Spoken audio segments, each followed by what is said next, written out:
Ibinase ang pagdinig ng komite sa privilege speech noong September 3 ni Manila 2nd District Representative Rolando Valeriano na kumikwestiyon sa mga programa at paggastos ng OVP sa mga nakalipas na taon. Hindi nararapat sa atin. O, isa pa ito. Mga taga Maynila yung ano eh. Alam nyo, may kikwento ako sa inyo, mga taga Maynila. Kaya importante yung iboboto nyo susunod dyan. Hindi yung mga ganyang traidor, yung mga mangga. Yung mga manggagamit lang.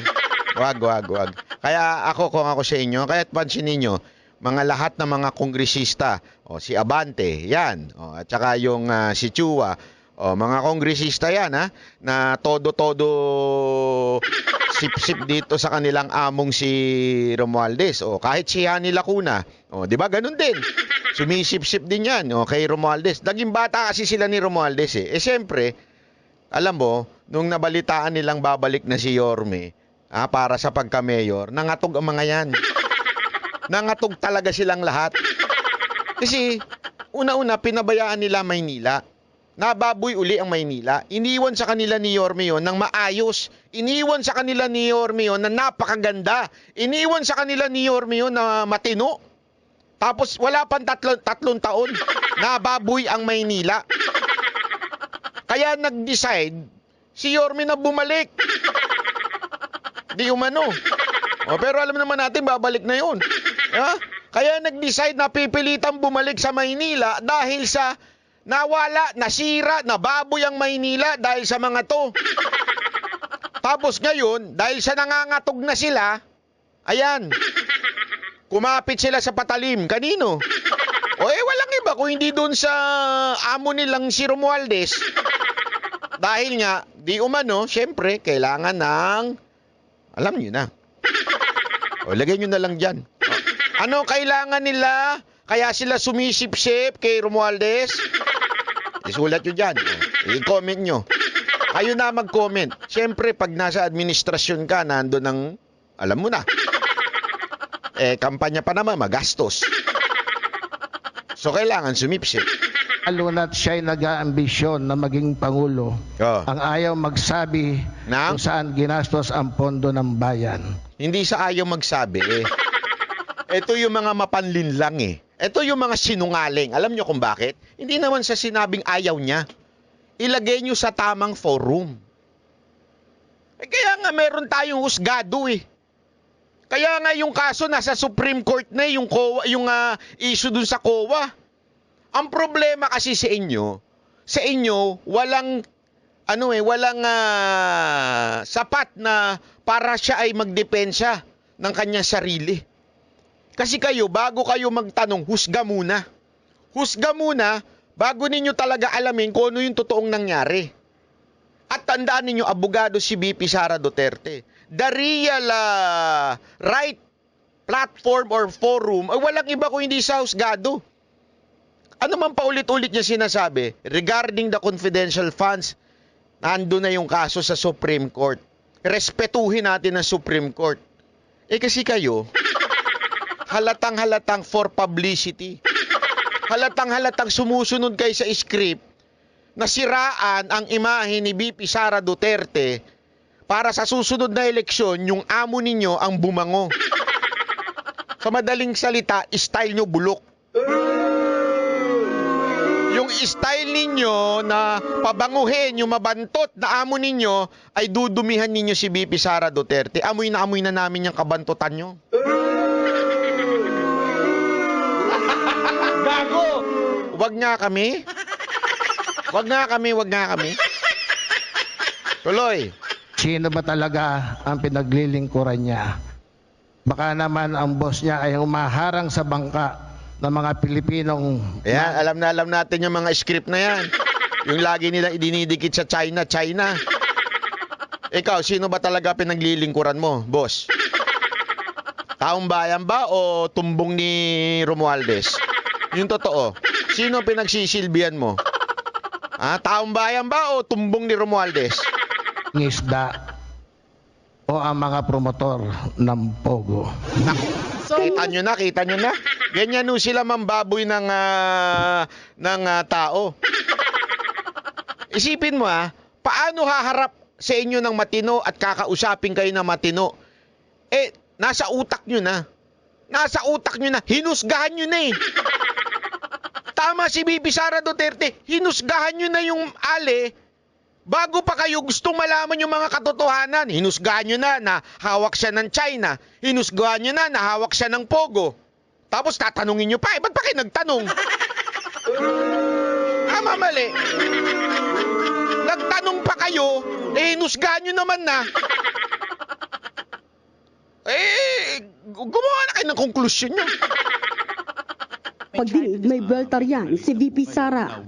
What we are witnessing now Ah. is no ordinary legislative inquiry. This exercise is a well-funded and coordinated political attack. This much is evident from the very words of the privileged speech that prompted this inquiry. A speech that simply meant to say, do not vote for Sara on 2028. Anya, malinaw na hindi tungkol sa pondo ang gustong tumbukin sa Kamara, kundi ang atakihin siya at i-impeach. Yun naman talaga. 'Di ba? Walang matinong tao na magsasabi. Yung matino na magsasabing ang talagang dahilan kung bakit siya binabatikos ng diyan sa Kamara ay dahil para sa bayan. Wala. Yan isang malaking katarantaduhan. Yan ay obvious naman kung bakit siya binabanatan dyan. Walang iba kung hindi in aid of election. So, you may try to destroy me, you can skin me alive, Oh, and throw my ashes to the wind. naku, grabe, pwedeng rap yan ha. But let it be known, Oh, you will find me unbowed. naku po. I will continue to serve the Filipino people no matter the personal cost. Ibig sabihin ng unbound ginugil ko yan eh. Madaling salita, taas noo. Ika nga, taas noo ko pa rin nga hanapin kahit anong gawin ninyong pambababoy, kahit anong gawin ninyong pangusga, taas noo ko nga harapin ito kasi proud ako, wala akong ginawang mali. Wala akong ginawang masama. Wala. Ganon. Kahit anong gawin ninyong pangyuyurak ng imahe ko, harap akong taas noo, ika nga. Yun ang sinasabi ni VP Sara Duterte dito. Or political intrigue. Matatandaang sa nakalipas na OVP budget hearing, kinuwestiyon ang kontrobersyal na 125 million peso confidential funds at ang notice of disallowance ng Commission on Audit sa paggasta nito. Nanindigan ang OVP na walang mali sa paggamit nila ng pera ng bayan. Nasa kamay na raw ng isang tao ang pagbibigay ng budget sa OVP. Just as we have done last year, we again leave the 2025 OVP budget to the pleasure of Congressman Martin Romualdez. If you feel that all the documentary... Grabe. Sunog na sunog si Romualdez dito. This time, di ba, unang sinabi niya, I'll just leave yung aming budget, I will just leave to the House. Kung ano yung madesisyonan. Dito, diretsuhan na. I'll just leave it to Romualdez. Romualdez, babae lang pala kayang tumalo sa'yo. Hindi kasi, di ba? Nakahanap ng katapat po ito si Romualdez. Akala niya kasi, yung mga congressman niya, halik tumbong niya, porket yung mga vlogger dyan, na dating mga Duterte, ngayon halik tumbong sa kanya, akala niya, lahat kaya niya, madadaan niya sa ewan natin kung anong kasunduan meron sila. Hindi natin alam kung anong kasunduan meron sila. Pero hindi si VP Sara Duterte. Ibahin mo ang among presidente. Ang among presidente na si VP Sara Duterte, ibahin mo siya. Hindi mo kakayanin yan, Brad. submissions are not enough, then by all means, huwag kayo magbigay ng budget. By all means. By all means. Huwag kayo magbigay. Diwag. Di lang pilitan. Kung ayaw nyo, diwag. Ganun ang aming among presidente. Oh. Katapos niyan, nagpatuloy ang pagdinig ng Kamara pero wala nang nagtanong sa bise dahil hindi naman siya nanumpa. Wala pang bagong tugon si Romualdez pero giniit kanina ni House Committee on Good Government Chairman Joel Chua, ginagawa lamang nila ang kanilang trabaho at wala Oo, trabaho ninyo bumatikos. Yun ang ginagawa ninyo. Ang trabaho ninyo, yurakan. Si BP. Ang trabaho ninyo sumunod sa script ng amo ninyo. Yun naman, totoo naman eh. Tama naman sinasabi ni Chihuahua tuloy. Sorry naman. Si Yorme kasi. Hindi kasi narinig ko sa isa sa mga speech ni Yorme. Meron dyan, Chihuahua. Hindi, totoo naman eh. Hindi ko sinasabing si ano yun ha. Hindi ko sinasabing si Chua yun.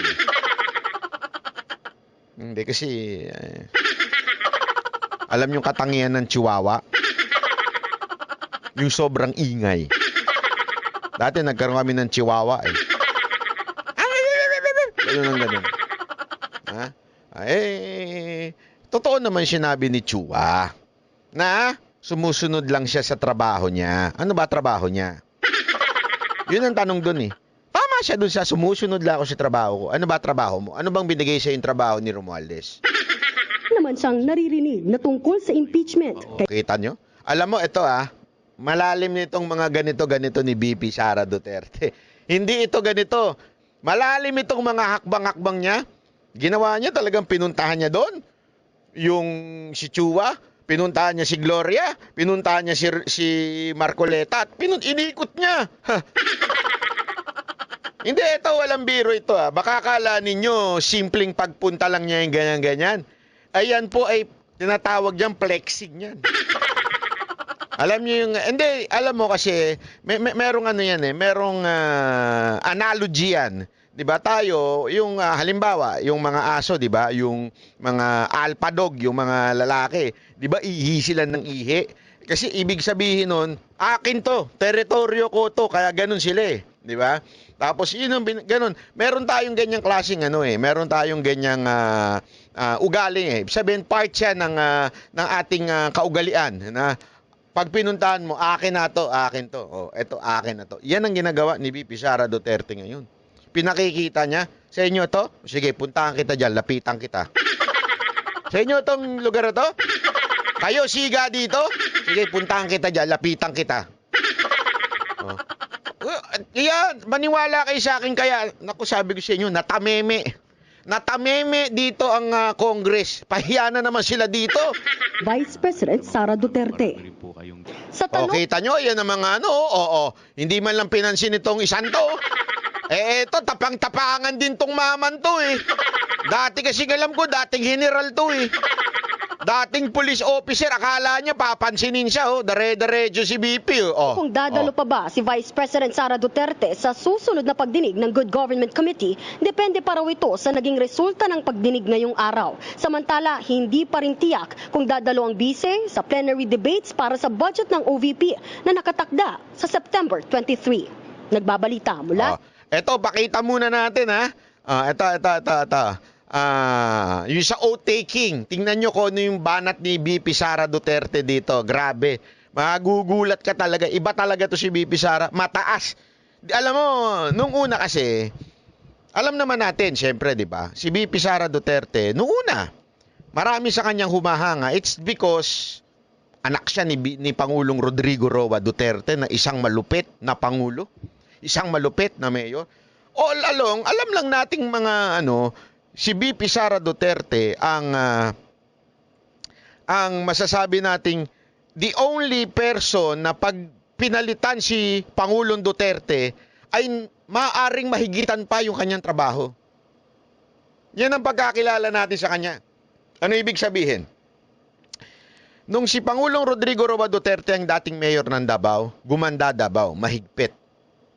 And the only person who can surpass that kind of leadership, walang iba kung hindi si BP Sara Duterte. Kaya nga nung nag-mayor na si Inday Sara Duterte, alam mo sabi ng mga taga Davao, mas stricto. Mas malupit pa pala ito. Akala namin yung tatay na ang pinakamalupit. Eh yung tatay, mabait pa yun eh. Oh, pagka itinabi mo kay BP Sara Duterte, mabait pa yun. Sa lagay na yun. Eh nung pumalit si BP, grabe oh, mas lalong natameme ang Davao sa sobrang istrikto ng kanyang anak na si Inday, di ba? Oh, yun yung pagkakilala natin. Pero ngayon, mas nakita natin yung bagsik ng Agila. Yung bagsik ni BP Sara Duterte, mas nakita natin ngayon. Without the help of his father, di ba? Of her father pala, without the help of, sabi nga niya, yung asawa niya, wala dyan. O si Baste, wala dyan. Di ba? Talagang, ako, haharapin ko itong mga buhayang inang itong mga ito. Kahit magsama-sama pa silang buhaya, kaya ko kayong harapin. Ganyan ang ginawa ni BP Sara Duterte. At patalinuhan tayo, hindi nyo ako madadali. Eto, napatunayan niyan dito. Ito, pasok. May I request the COMSEC to administer the oath of the invited guests and the resource persons.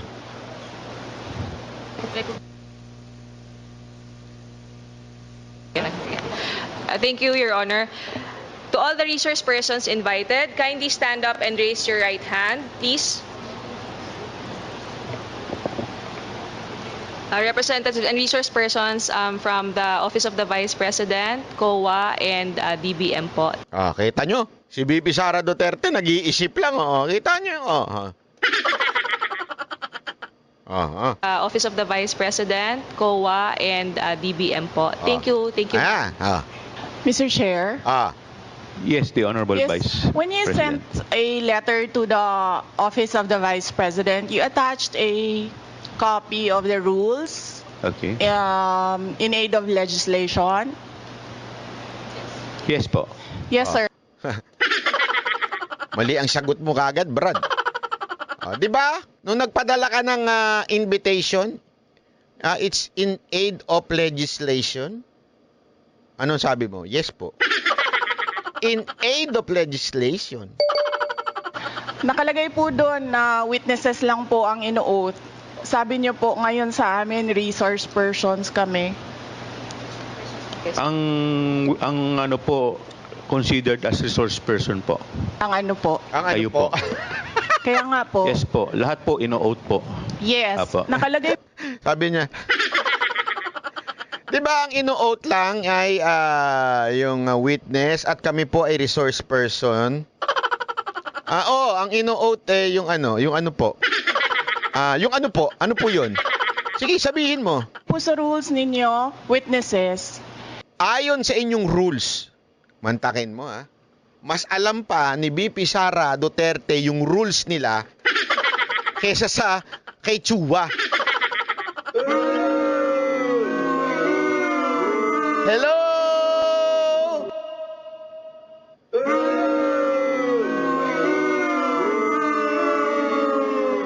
Chua! Where is the According to your rules, Your Honor. Nakalagay po dito ngayon sa table, resource persons. Resource Lahat po person naman. considered as a resource person and witness. Lahat po considered resource person and as a witness. Hindi kasi So palusot na, nagpapalusot na. Kasi ang sabi dun sa rules, only witness. Di ba? Yan dun sa rules witness. Sandali. Your Honor, yung witness lang dapat ang mag-oath. Hindi yung resource person. Bakit ganun? Pareho lang yun Pareho lang. Hindi, kung pareho pala, ba't pinag-iba pa pangalan? Hindi, tama nga. Di ba, kunwari, sabi mo, red, blue. Your Honor, red, blue, pareho lang yun Hindi. Red, tsaka purple. O kaya purple at tsaka blue. Hindi. Pwede sasabihin mo ngayon sa Your Honor, ang purple, ganito yan Ito kulay niyan. At ang blue, ganito. Sabihin mo ngayon dun sa ano, doon sa kunwari, nagpapapintura sa, anong gusto mo? Purple o blue? Sasabihin naman isa, hindi, pareho lang yan. Hindi pwedeng pareho yun, kaya nga magkaiba pangalan eh. Purple at blue eh. Ibig sabihin, magkaiba. Bakit pa tinawag na witness at resource person kung pareho lang? Tama, mali. Gago! Di ba? Ay, nako. Lahat po naman kayo, lahat resource person pa eh. Wala pa naman po tayong tinatawag na, lahat po considered as resource person pa lang po. Right. Tama naman. Tama. Lahat kami, resource person. Tama. But according to your rules, only witness will oath. Patay ka ngayon. Yari ka! Aral-aral din minsan, Chua. Aral-aral, minsan. Po, ang nasa rules ninyo, witnesses lang po ang nag-o-oath.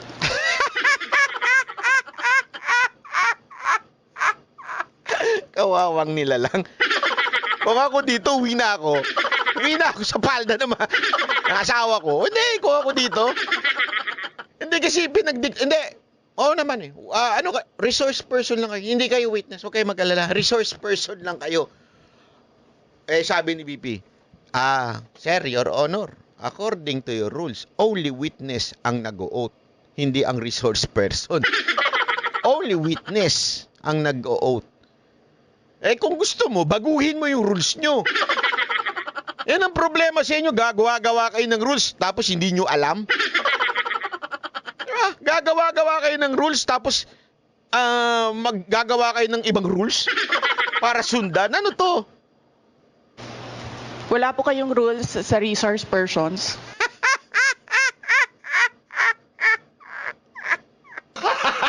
Gago! Pahiya. Paano na yun? Pahiya kayo. Basa! Sabi ni BP Sara Duterte, ano nga ka ngayon?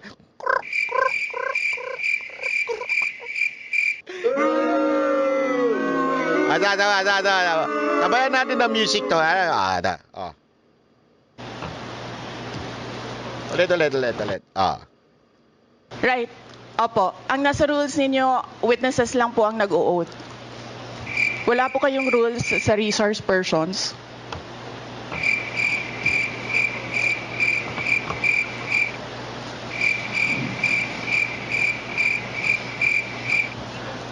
Ma'am, ano lang po yun eh. Ano lang po? Yung term lang po yun eh. Term Pero lang, considered as a resource person din po kayo eh. Ma'am, term lang po yun. Pareho din ibig sabihin nun. Resource person at witness. Pareho lang din yun. Kung ako talaga, iyak na ako. Kasi mantakin mo, ikaw ang honorable chairman ng committee. Pahiya ka sa sarili mong rules.